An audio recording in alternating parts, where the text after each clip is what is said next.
Friends, previous lecture में हमने income from other sources के कुछ पार्ट पढ़े थे और ये भी जाना था कि कौन सी चार्जेबल सेक्शन है और कौन सी हमारे चार्जेबल सेक्शन में इनकम एक्सपेंडिचर की किस किस किस उसमें अलाउड होती है। हमने 56 के अंदर कुछ टर्म्स पढ़ ली थी कि कौन से हम कैसे ट्रीट करते हैं कुछ टर्म्स को। आज हम पढ़ेंगे कि और जो बची हुई रेस्ट ऑफ द टर्म्स हैं उनके बारे में पढ़ेंगे। हमने किसके किसके बारे में पढ़ लिया था लास्ट टाइम? हमने कैजुअल इनकम के बारे में पढ़ा था, कीमैन इंश्योरेंस पॉलिसी के बारे में पढ़ा था कि कैसे टैक्स ट्रीटमेंट देते हैं under the head income from other sources, remuneration के बारे में, interest on securities and bank interest और डिपॉजिट्स के बारे में पढ़ा था। आज हम नेक्स्ट इसकी लेते हैं फैमिली पेंशन। फैमिली पेंशन का मतलब क्या है और फैमिली पेंशन को कैसे टैक्स ट्रीटमेंट देते हैं। फैमिली पेंशन में जो एक व्यक्ति है, मतलब फैमिली पेंशन कब मिलेगी? जब एक एम्प्लॉय की डेथ हो जाएगी, यानी कोई एक एसएससी की डेथ हो जाती है और उसके बदले में उसकी फैमिली को यानी उसकी वाइफ को पैसे मिलते हैं। तो उसमें क्या करता है गवर्नमेंट ये कहती है कि पूरा का पूरा पैसा जो लीगल हायर को पैसा मिलेगा उस एसएससी की डेथ होने पर, जो लीगल हायर को यानी उसकी वाइफ को जो पैसा मिलता है वो पूरा का पूरा इनकम फ्रॉम अदर सोर्सेज में उसको टैक्सेबल कर देते हैं। लेकिन थोड़ा सा एग्जेम्पशन उसे दिया जाता है। क्या एग्जेम्पशन है? वो क्या कहते हैं कि 15,000 रुपए जो भी है, 15,000 रुपए या 1/3 of the actual amount received, जो एक्चुअल अमाउंट उसे at the death on the death of the assessee मिला है उसकी वाइफ को, तो वो उस एक्चुअल अमाउंट का 1/3 पोर्शन या 15,000 रुपए, इनमें से जो लेस होगा वो उतनी एग्जेम्पशन उसे मिल जाएगी। बहुत थोड़ी एग्जेम्पशन है, 15,000 रुपए नॉर्मली होता है ज्यादातर। बहुत ही गरीब वगैरह हो, मजदूर वगैरह, आजकल 15,000 का कोई भी वैल्यू नहीं है, लेकिन ज्यादातर देखा गया 15,000 लेस अमाउंट होता है और वही डिडक्शन मिल पाती है। लेकिन तब भी हमें रूल्स के अकॉर्डिंग चलना है और रूल्स के अकॉर्डिंग क्या है कि 15,000 रुपए या 1/3 of the actual amount received which ever is less is exempted, यानी कि वही जो कम होगा इन दोनों में से उतना अमाउंट की एग्जेम्पशन मिल जाएगी। ठीक है, तो और टैक्सेबल फिर कितना हो जाएगा? Taxable actual amount received minus exempted amount. Actual amount जो रिसीव हुआ है उसमें से हम एग्जेम्प्टेड अमाउंट को माइनस करके तब हम इनकम फ्रॉम अदर सोर्सेज में उसे दिखाएंगे। ठीक है, दूसरा आता है कंपनसेशन। कंपनसेशन मैंने कंपलसरी क्यों लिखा है यहाँ पर? कंपनसेशन का मतलब है कि जो भी, ये कंपनसेशन उस समय की बात है जब गवर्नमेंट किसी, सपोज किसी बिल्डिंग को, किसी लैंड को एक्वायर कर लेती है, कंपलसरी एक्वायर कर लेती है, उसे अपना कोई प्रोजेक्ट कंप्लीट करना होता है, तो उसके अगर किसी कारण से compulsory acquire by the government किसी लैंड वगैरह को, बिल्डिंग वगैरह को कर लिया जाता है, तो ऐसे समय में वो कुछ ना कुछ जो पैसे होते हैं कंपनसेशन के वो उस एसएससी को देती है। यानी कि लेकिन हम क्या करते हैं यहाँ पर, जो एसएससी को जो पैसा मिलता है वो नॉर्मली हम कहाँ पर यूज करते थे? कैपिटल गेन में उसको ट्रीट करते थे। लेकिन यहाँ पर हम इंटरेस्ट को शो करेंगे, यहाँ पे इंटरेस्ट को देखेंगे। यानी कि मान लीजिए उसने कुछ पैसे उसे दिए, यानी कि 5 लाख रुपए सपोज उसे दिए और 5 लाख रुपए का बात हो जाती है और वो कहता है कि ठीक है एसएससी को हम, यानी कि आपको ए को मैं 5 लाख रुपए गवर्नमेंट कहती है दूंगे इस एक बिल्डिंग को या इस लैंड को एक्वायर करने पर। अब वो 5 लाख रुपए तुरंत तो देगी नहीं, अगर मान लीजिए 3 साल बाद देती है तो 3 साल बाद देती तो वो विद इंटरेस्ट देगी, तो उस इनकम पर उसे जो इंटरेस्ट मिलेगा, समझ में आ रहा है? उस इनकम पर जो इंटरेस्ट मिलेगा उस इंटरेस्ट को इनकम फ्रॉम अदर सोर्सेज में लिखेंगे। लेकिन इसका थोड़ा सा एक कॉन्सेप्ट समझ लीजिए, जरूरी नहीं है कि वो 5 लाख के 5 लाख पूरे वो एक साथ दे दे। गवर्नमेंट कभी क्या करती है, 3 लाख एक बार 2 साल बाद दिए, फिर दो जो बचे हुए 2 लाख हैं वो बाद में फिर उसने 2 साल बाद फिर 2 लाख रुपए दिए, इस तरीके से देगी। तो क्या होगा, 3 लाख पर भी उसे जो 3 साल का 2 साल बाद दिए हैं 3 लाख रुपए, तो उसका इंटरेस्ट देगी। और फिर जो नेक्स्ट अमाउंट फिर उसने जो कुछ साल बाद फिर उसे जो 2 लाख बचे हुए दिए उस पर फिर उसे इंटरेस्ट उसे पूरा मिलेगा जब ये एग्रीमेंट होगा उस डेट से लेकर के। तो यानी कि एक लैंड पर यानी एक एक्वायरमेंट पर उसे 2 इंटरेस्ट मिले। अब उस दोनों इंटरेस्ट को जोड़ करके टोटल इंटरेस्ट जो होगा, उस टोटल इंटरेस्ट पर उसे उस एसएससी को 50% की एग्जम्पशन मिलेगी। समझ में आ रहा है कि यानी कि यहाँ पर interest on late payment by the, late payment का मतलब क्या है कि उस समय जब एग्रीमेंट हुआ उस समय उससे पैसे नहीं दिए, बाकी कुछ दिनों बाद उसे कुछ पैसे दिए, कुछ पैसे फिर और दिनों बाद दिए। तो इस तरीके से जो उस एग्रीमेंट के जो टोटल पैसा था उसको पूरा जोड़ करके जो इंटरेस्ट उसे मिलेगा, उस इंटरेस्ट को टोटल इंटरेस्ट को उसे 50% का एग्जेम्पशन लेने का वो हकदार होगा। समझ में आया कंपनसेशन कैसे कैसे कैसे ट्रीट करेंगे, इसका टैक्स ट्रीटमेंट कैसे होगा।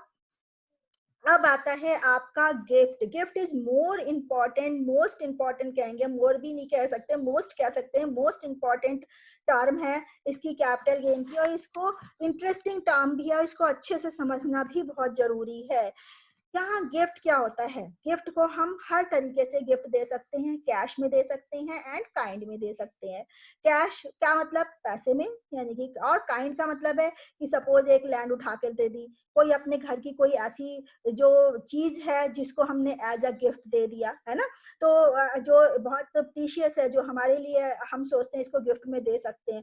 तो इन काइंड का मतलब वो है कि यानी कि किसी और कैश के अलावा किसी और फॉर्म में अगर गिफ्ट दिया है तो उसको हम टैक्सेबल कहाँ होगा, अंडर हेड आईएफएस यानी कि इनकम फ्रॉम अदर सोर्सेज में होगा।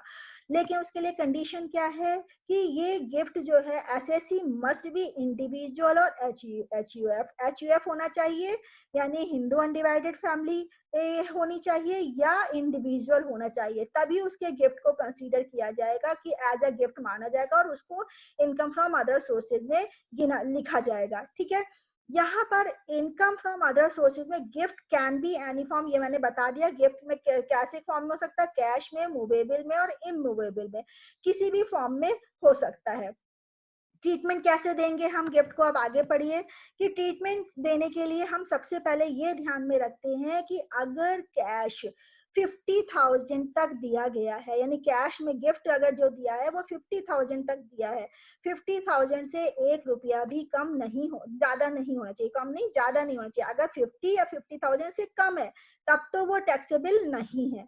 ठीक है, अगर वो टैक्सेबल 50,000 से 1 रुपया भी ज्यादा है तो क्या हो जाएगा, पूरा का पूरा 50,001 रुपीज आपका टैक्सेबल हो जाएगा।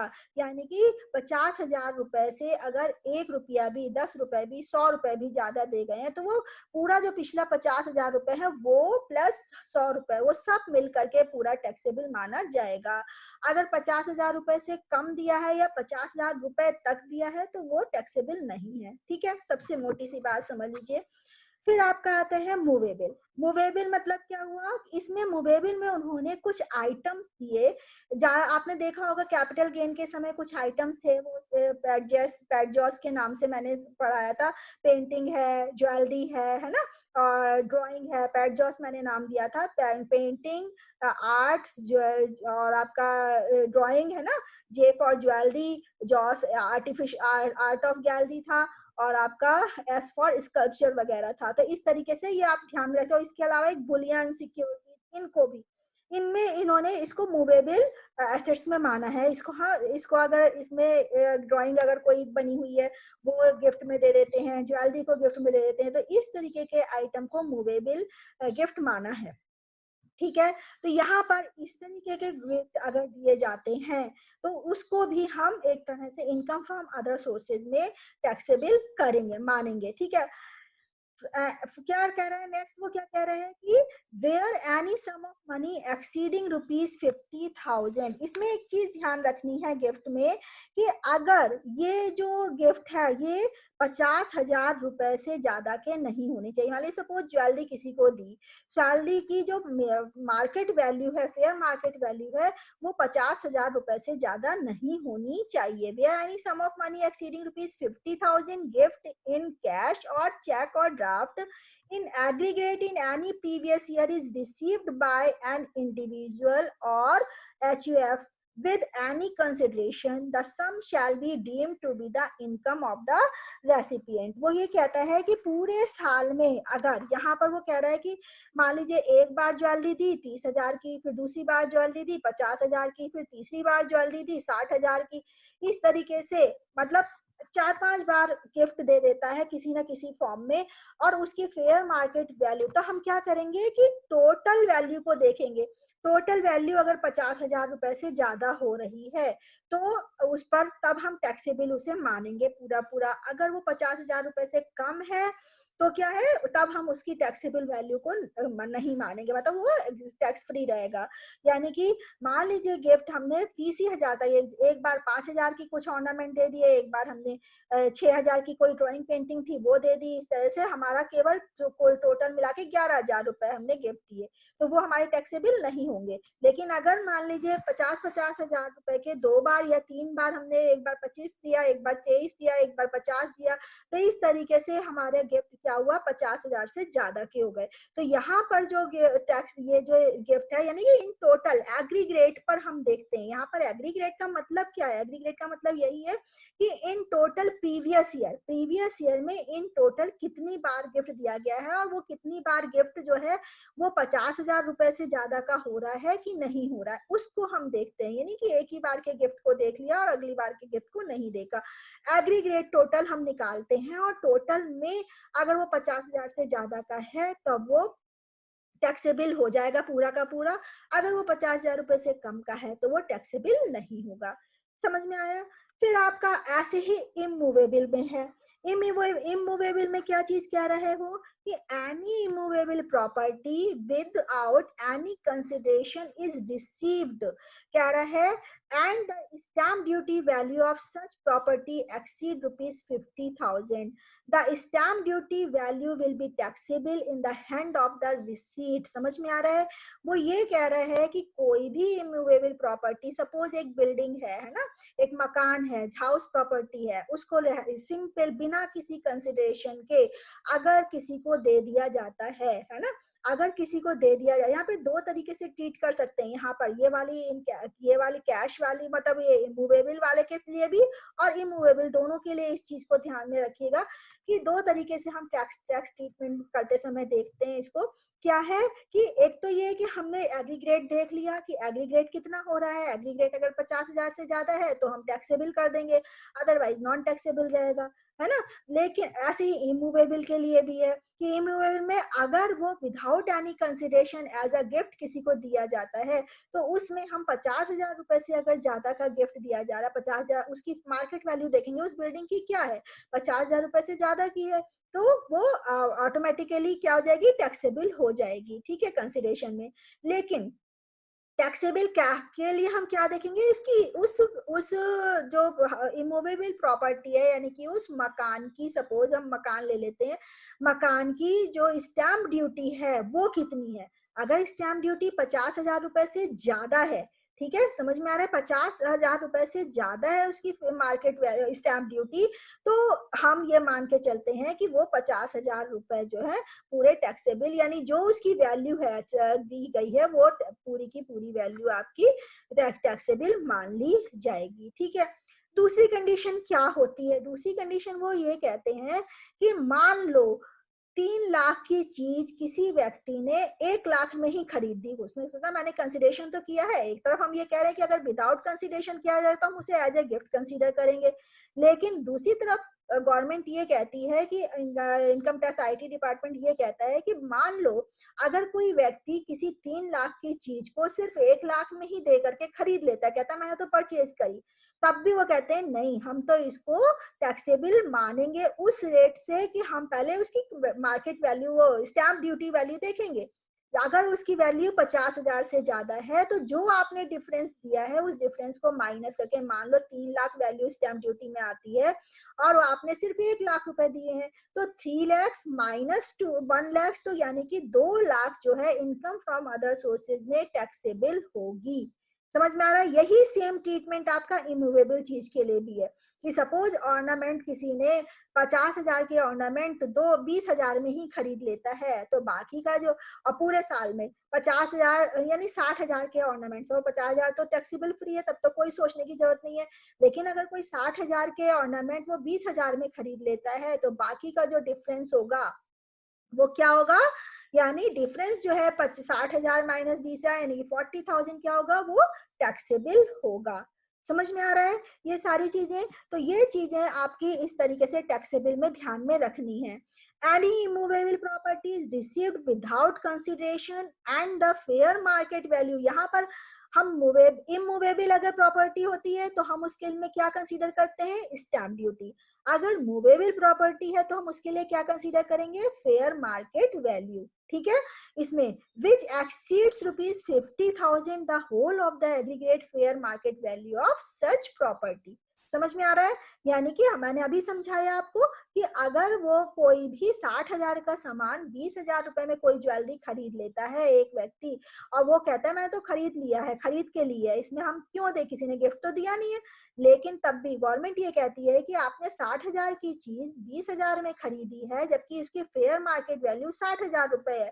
तो क्या हुआ कि 60,000 माइनस 20,000 यानी 40,000 पर आपको टैक्स देना होगा। ठीक है, any movable property is received from the consideration which is less than aggregate fair market value of the property by an amount exceeding rupees 50,000। समझ में आया? And then the difference between, यही वाली चीज आ गई कि डिफरेंस को हम फिर market value and the consideration is chargeable to tax. जितना भी डिफरेंस होगा मार्केट वैल्यू में और जो उसने दी है, उस दोनों में जो डिफरेंस होगा उसके वो चार्जेबल होगा अंडर दिस हेड, यानी कि आईएफएस। ठीक है, in the following situations any sum of money or property received shall be exempt from tax। लेकिन कुछ ऐसी जगह है जहां पर हम इस चीज को कंसीडर नहीं करते हैं।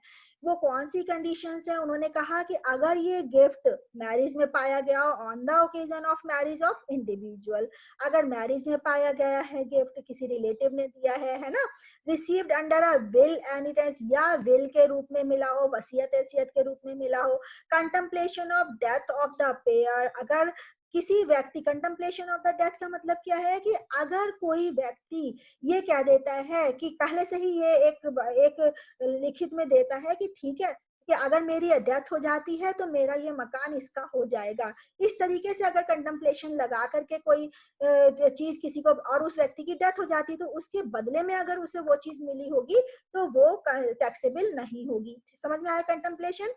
यहाँ यानी कि एक व्यक्ति पहले ही ये लिख देता, अगर मैं हूं, मैं ये लिख दूं मेरा मकान जो है मेरे मरने के, अगर मेरी डेथ हो जाती है तो मेरा मकान इसको मिल जाए, बी को मिल जाए, सपोज कोई भी है उसको मिल जाए, तो यहाँ मैं उसका नाम मेंशन करती हूँ। अगर उस व्यक्ति को वो मकान मेरी डेथ हो जाती है और उसको वो मकान मिल जाता है तो वो एज अ गिफ्ट कंसीडर कर लिया जाएगा और ये मान लिया जाएगा कि उसको मतलब उस पर टैक्स नहीं देना है। ठीक है, receipt from local authority, local authority से अगर कोई रिसीविंग हुई है तो भी वो टैक्सेबल नहीं होगी।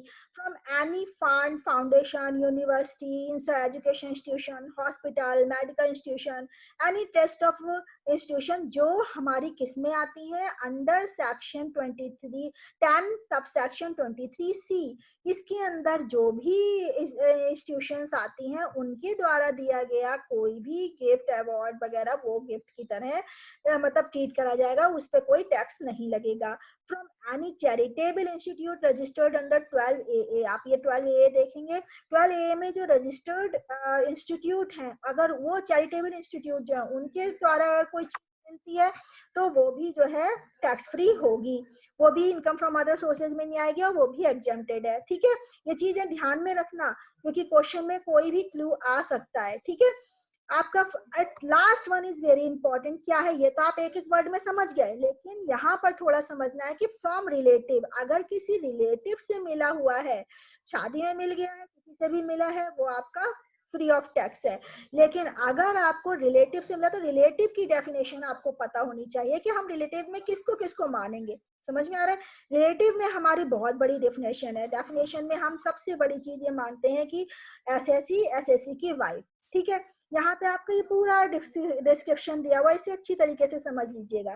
देखिए रिलेटिव मींस एग्जांपल क्या है? टैक्स पेयर जो एसएससी है इज मिस्टर ए है सपोज, उसका स्पाउस है ना, उसकी स्पाउस के भी जो उसका स्पाउस के मतलब मिसेस के जो भाई बहन है वो, मिस्टर ए के जो भाई बहन है वो, और मिस्टर ए के और ए और मिसेस ए की जो बच्चे हैं, सिस्टर मतलब उनके जो किड्स हैं, सन है डॉटर, वो है ना, फिर उसका डिसेंडेंट जिसे कहेंगे और असेंडेंट, उनके ऊपर जो भी ऊपर उनके परदादा दादा इस तरीके से जो उनसे रिलेटेड होगा वो सारे फ्रॉम रिलेटिव्स में आएंगे। इस टेबल को अच्छी तरीके से देखिए तो आपको अच्छी तरीके से समझ में आ जाएगा। ठीक है, तो ये चीज आपकी गिफ्ट के मामले में आपको ध्यान में रखना है कि किस तरीके का गिफ्ट है, किस तरीके से लिया जा रहा है, वो चीजें क्वेश्चन करते समय ध्यान में रखना।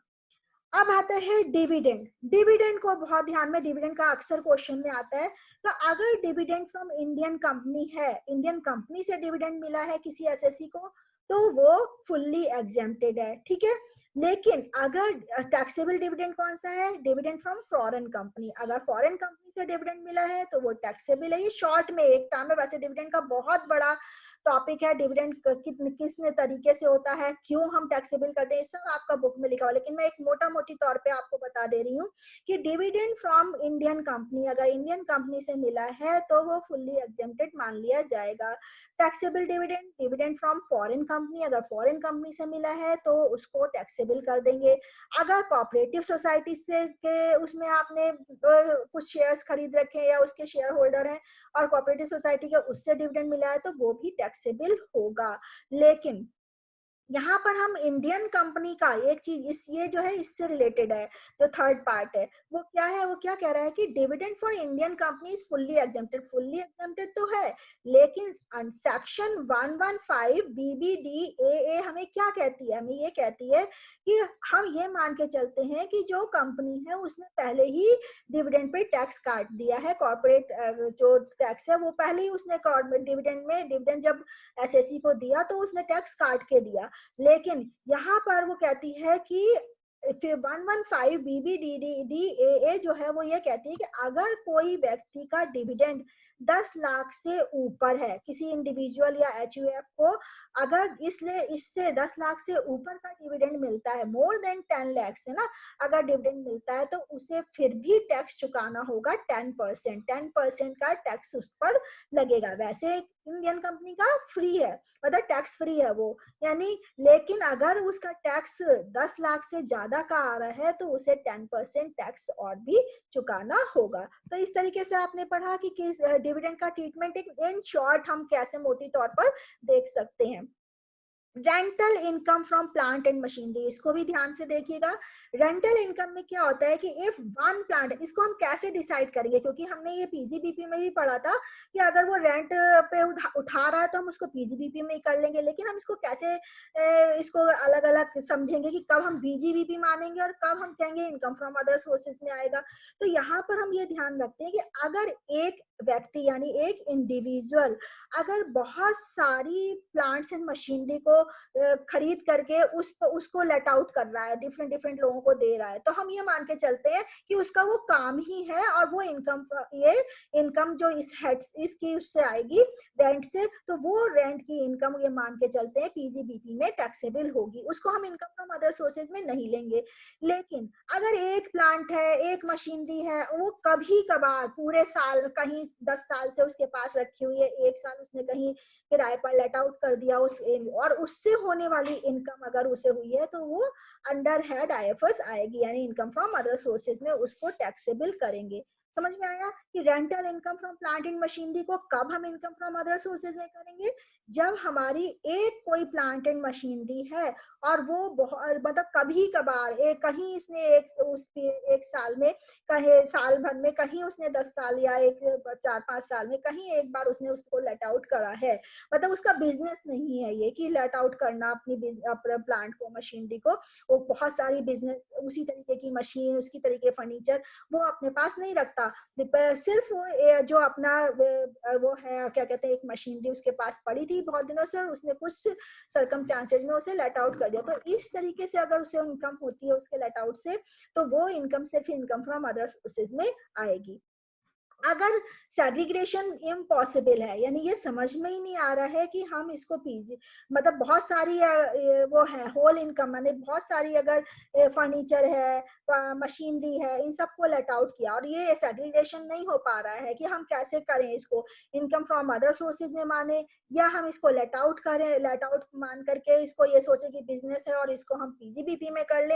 अगर ऐसा सेग्रीगेशन नहीं हो पा रहा है या दो तरीके से वो काम कर रहा है और ये सेग्रीगेट नहीं हो पा रहा कि कितनी इनकम हम इनकम फ्रॉम अदर सोर्सेज माने और कितनी इनकम हम पीजीबीपी माने या किसी अदर हेड में माने, तो तब उस केस में क्या होता है कि होल इनकम जो है, जो लेट आउट होने पर उस पर्टिकुलर जो मशीनरी है, फर्नीचर है, उसको लेट आउट करने पर जो होल इनकम मिली है वो सारी की सारी आईएफएस में टैक्सेबल मान ली जाएगी। समझ में आ रहा है कि किस तरीके से रेंटल इनकम, मशीनरी वगैरह को हम टैक्सेबल करेंगे।